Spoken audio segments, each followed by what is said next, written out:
Lectio Divina. Lectio Divina. Lectio Divina, une émission pour méditer, prier et vivre la parole de Dieu au quotidien. Lectio Divina. Lectio Divina.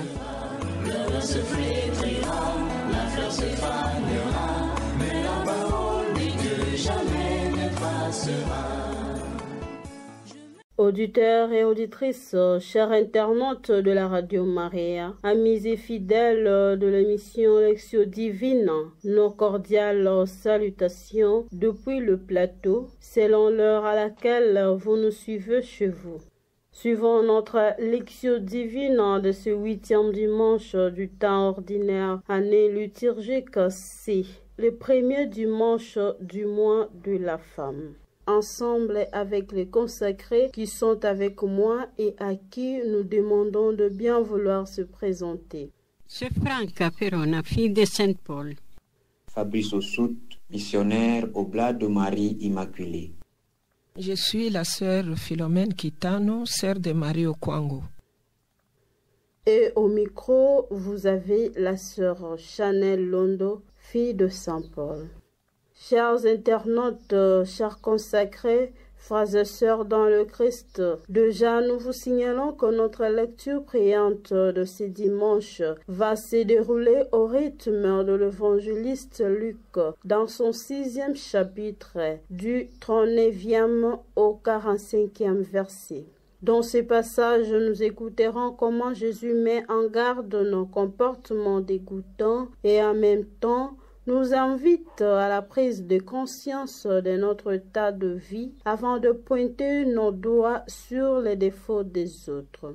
Car ce que dit la bouche, c'est ce qui déborde du cœur. Luc 6, 39. Qu'as-tu à regarder la paille dans l'œil de ton frère, alors que la poutre qui est dans ton œil à toi, tu ne la remarques pas. Luc 6, 41.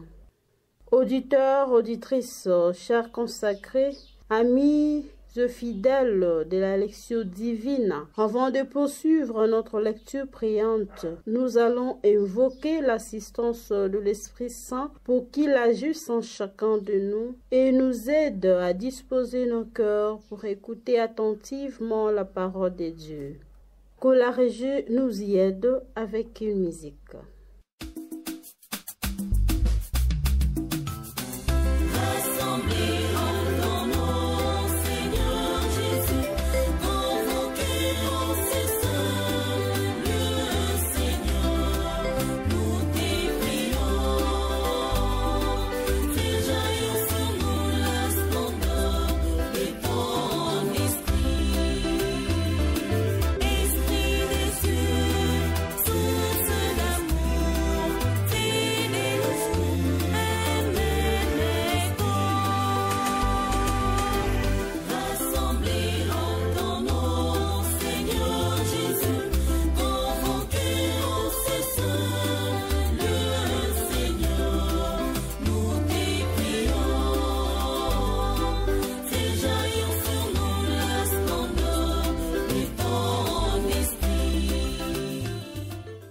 Chers internautes, nous passons à présent à la première étape de la Lectio Divina, la Lectio, c'est-à-dire la lecture.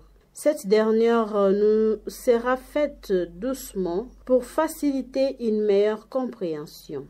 Ainsi, nous demandons à l'un des participants de nous faire la lecture pour la première fois. Évangile de Jésus-Christ selon Saint Luc. Au 6e chapitre du 39e au 45e verset, nous lisons. En ce temps-là, Jésus disait à ses disciples en parabole, « Un aveugle peut-il guider un autre aveugle? Ne vont-ils pas tomber tous les deux dans un trou? Les disciples n'est pas au-dessus du maître, mais une fois bien formés, chacun sera comme son maître. Qu'as-tu à regarder la paille dans l'œil de ton frère, alors que la poutre qui est dans ton œil à toi, tu ne la remarques pas? Comment peux-tu dire à ton frère, « Frère, laisse-moi enlever la paille qui est dans ton œil » alors que toi-même ne vois pas la poutre qui est dans les tiens.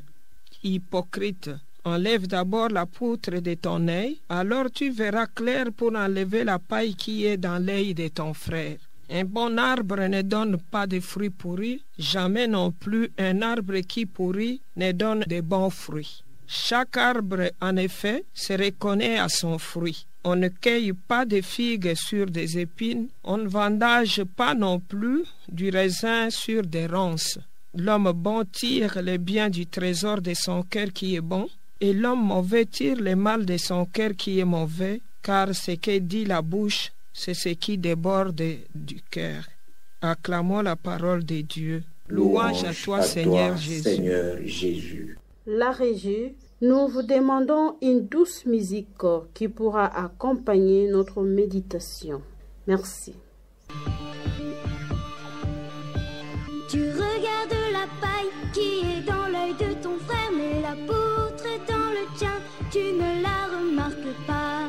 Tu regardes la paille qui est dans l'œil de ton frère, mais la poutre est dans le tien, tu ne la remarques pas. Pourquoi donc, pourquoi donc? Pourquoi donc, pourquoi donc? Tu regardes la paille qui est dans l'œil de ton frère, mais la poutre dans le tien, tu ne la remarques pas. Chers auditeurs, après cette étape, nous invitons chacun de participants à faire le l'écho soit du mot ou bien de la phrase qui orientera sa méditation tout au long de cette émission. À vous le micro. Le verset qui m'a touché, c'est le verset 45. L'homme bon tire le bien du trésor de son cœur qui est bon, et l'homme mauvais tire le mal de son cœur qui est mauvais, car ce que dit la bouche, c'est ce qui déborde du cœur.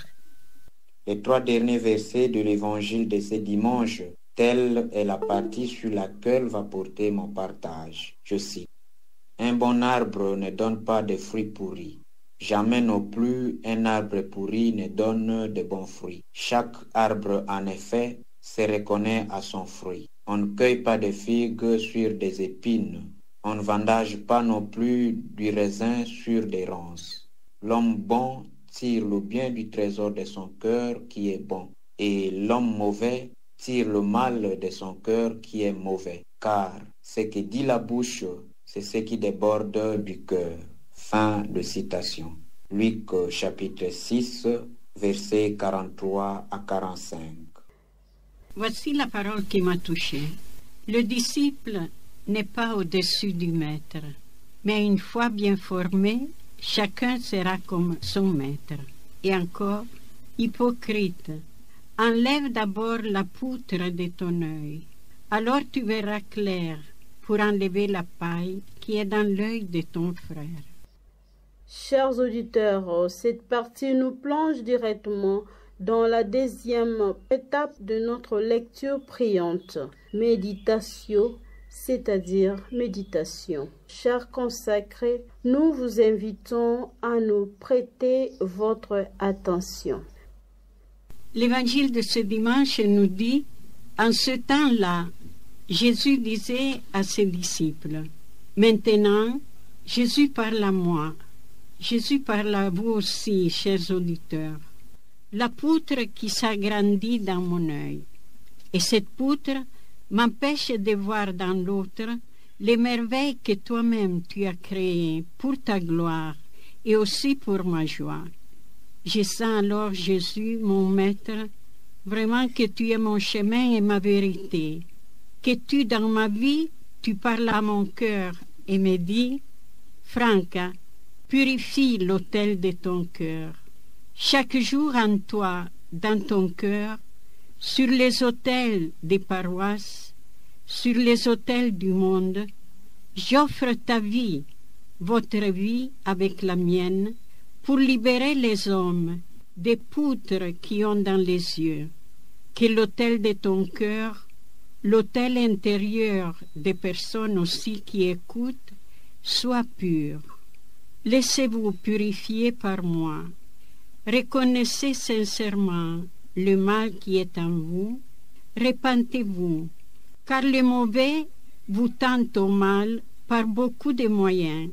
Et aujourd'hui, avec les moyens de communication, le téléphone, les photos, les films, la télévision, le mal entre en vous sans que vous vous en aperceviez et obscurcisse votre vue spirituelle.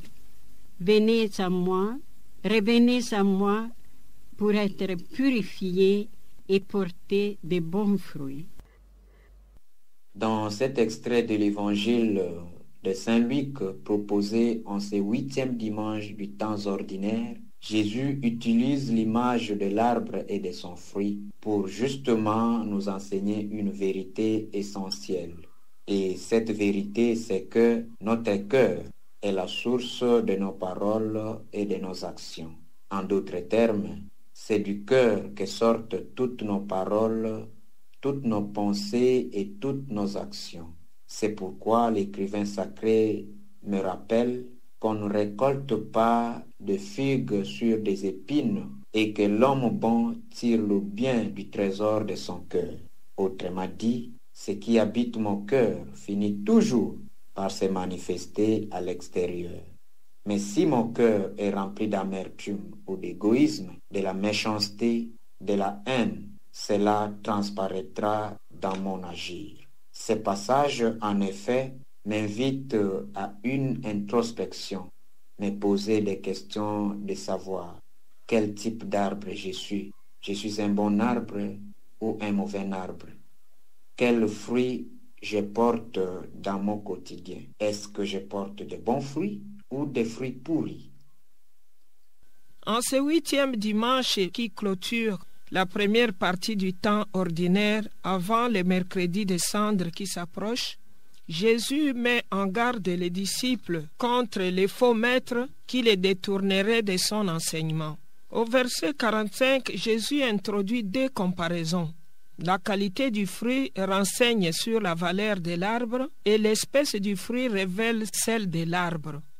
Confère versets 43 à 44. Il en est ainsi des hommes. Celui qui professe un enseignement mauvais, c'est-à-dire peu conforme à celui du maître, il faut le rejeter comme un mauvais guide. Jésus va toujours au cœur de l'homme. Il exhorte les disciples à se purifier le cœur avant de purifier le cœur des autres. Oui, Seigneur, tout ce que tu as réalisé sur cette terre montre la bonté de ton cœur. Tu as raison d'insister sur la purification de nos cœurs parce que le mal vient du fond de nos cœurs. C'est dans les cœurs que la haine, la jalousie, la cupidité, l'envie et le mépris des autres se préparent. Le cœur est le lieu où nous logeons tous nos problèmes, le lieu où nous préparons des coups bas pour faire tomber les autres et nous sommes contents de les voir ainsi tomber. Est-ce que cette invitation du Seigneur va jusqu'au fond de mon cœur et m'interpelle? Que dois-je faire exactement pour transformer mon monde en ébullition? Dois-je me contenter d'entendre ta parole ou bien je dois agir? La parole de Dieu lue, écoutée, méditée et partagée va maintenant se transformer en prière. Cette dernière est la 3e et dernière étape de la lectio divina. Chers internautes, ensemble avec nos participants, nous allons maintenant élever nos humbles prières d'intercession, de supplication et d'action de grâce au Seigneur. Prions. Seigneur, faites que je mette mes pas dans tes pas pour que je marche avec toi, pour que mon cœur s'ouvre aux besoins des autres et les aime sans intérêt particulier. Dispose mon cœur à t'écouter chaque jour de ma vie et à porter de bons fruits. Que mon cœur ressemble à ton cœur. Amen.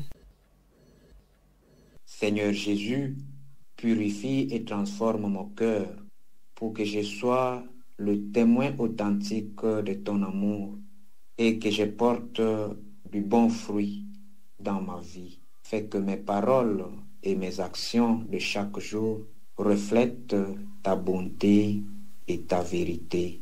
Amen. Ô Jésus, par l'intercession de Marie, la toute pure, garde l'autel de mon cœur pur, positif, Garde l'autel de nos auditeurs purs, positifs, pour ta gloire, pour la joie de nos familles, pour la fraternité de nos communautés, pour l'entente dans nos lieux de travail, que partout nous puissions apporter avec toi le bon fruit de l'amour. Chers auditeurs, auditrices, amis et fidèles de la Lectio Divina, nous sommes reconnaissants envers vous tous qui, malgré vos multiples occupations, avez participé à cette émission de loin ou de près. Nous ne finirons pas cette émission sans penser à toutes les femmes dans le monde entier, surtout celles qui subissent encore tant de violence, d'inégalités, d'injustice et de mauvais traitements. La femme, en effet, comme le dit le Saint-Père, avec sa capacité unique de compassion, son intuitivité et sa tendance connaturelle à prendre soin, sait être de manière éminente pour la société l'intelligence et le cœur qui aiment et unissent. En même temps, l'amour là où il n'y en a pas, de l'humanité là où l'être humain peine à s'y trouver. À vous toutes, chères mamans, bonne fête anticipativement. Au micro, vous avez suivi la sœur Chanel Londo, fille de Saint Paul. Nous souhaitons à chacun et chacune de vous bon dimanche et à la prochaine, à la même heure et le même jour. Bye.